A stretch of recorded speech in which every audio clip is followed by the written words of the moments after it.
As a result of an improper warm-up while lifting weights, Lee severely strains the fourth sacral nerve in his lower back. It's an injury that will continue to plague him for the remainder of his life. The injury leaves Lee virtually bedridden for a period of 6 months. His doctors tell him he may never be able to kick again. For Bruce to be lying down in bed 24 hours a day for approximately about 6 months was an impossible thought. You know, you cannot contain him like that.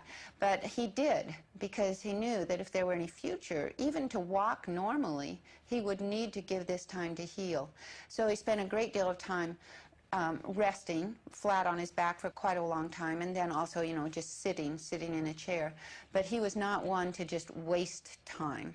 So he spent this amount of time doing a lot of researching of all of his vast library of books, which were books on the martial arts, all combative arts, all hand-to-hand arts, whether they be Western, Eastern, modern, or ancient, all types of philosophy, psychology, especially in the motivational field now that he was injured and his future was in jeopardy. He felt he needed to self-motivate himself all the time. Unable to put his energy to use physically, Lee now channels it mentally. The writings of the Buddha, Alan Watts, Carl Rogers, Lao Tzu, Friedrich Perls, Daisetsu Suzuki, and Jiddu Krishnamurti become his constant companions. Of these authors, Lee is particularly taken by the thoughts of Krishnamurti, who states that truth cannot be organized without invalidating it. You have to be a light to yourself, not the light of a professor or an analyst or a psychologist or the light of Jesus or the light of the Buddha. You have to be a light to yourself in a world that is utterly becoming dark. I believe that part of the concept that he enjoyed so much about Krishnamurti's philosophy was one of self-reliance, and if you're looking for truth, you must look inward rather than outward. Lee begins to write about his new insight and its application to martial art. His writings will fill 7 large volumes. Slowly, Lee begins to battle back. Although the back injury will prove to be a permanent problem, within 6 months, he has proven both the naysayers and the medical community wrong. Not only is he able to kick again, he becomes a better martial artist than he ever was before. Lee's harrowing experience, coupled with his new insight, serve to underscore for him the validity of his belief that there is no help but self-help, including help in the form of instruction in the art of unarmed combat.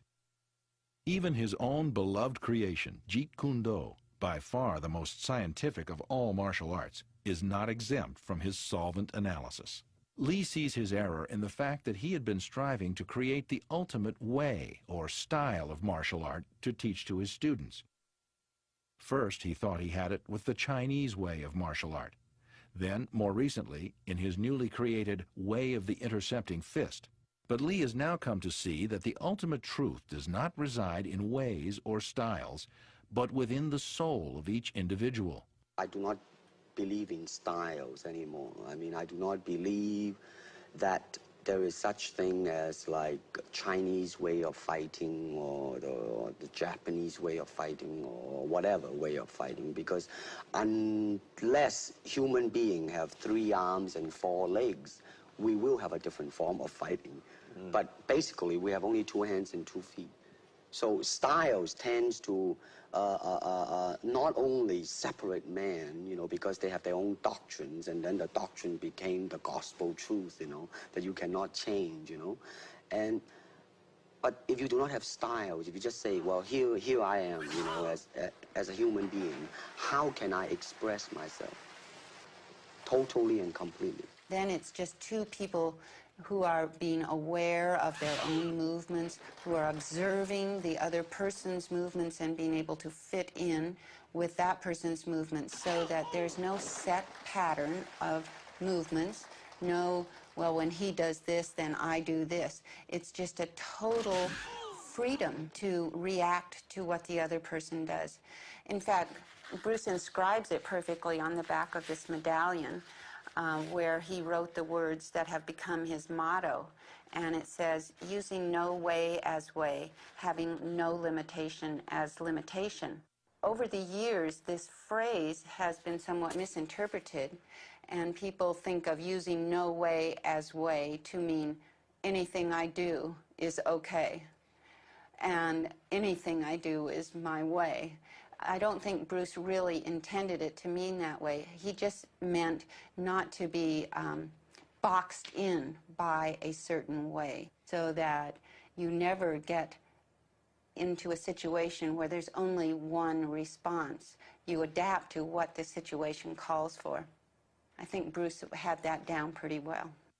When there's a way, man, there lies the limitation. To me, okay, to me, ultimately, martial art means honestly expressing yourself. Now, it is very difficult to do. I mean, it is easy for me to put on a show and be cocky, and be flooded with a cocky feeling and then feel like pretty cool and all that. Or I can make all kinds of phony things, you see what I mean? Blinded by it. Or I can show you some really fancy movement.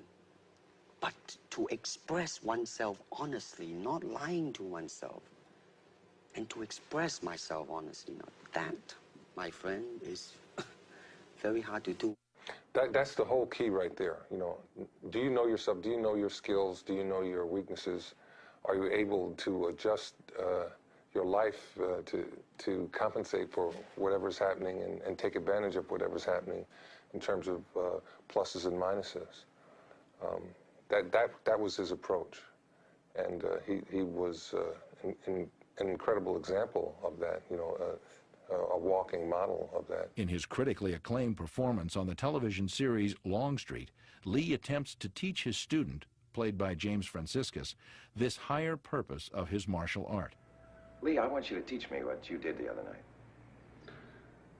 I already told Miss Bell I can't. I'm willing to empty my cup in order to taste your tea. Your open-mindedness is cool, but it doesn't change anything. I don't believe in system, Mr. Longstreet, nor in method. And without system, without method, what's to teach? But you had to learn. You weren't born knowing how to take apart 3 men in a matter of seconds. True, but I found the cause of my ignorance. Well, help me find mine. Having discovered the truth of using no way as way, having no limitation as limitation, Bruce Lee's mission now becomes to communicate this truth to the world. The most effective approach, he decides, is not in private one-on-one instruction, but in bringing this truth to the big screen, his quest to create a new genre of film that will reveal the higher purpose of martial art, his challenge to overcome the prejudices of Hollywood.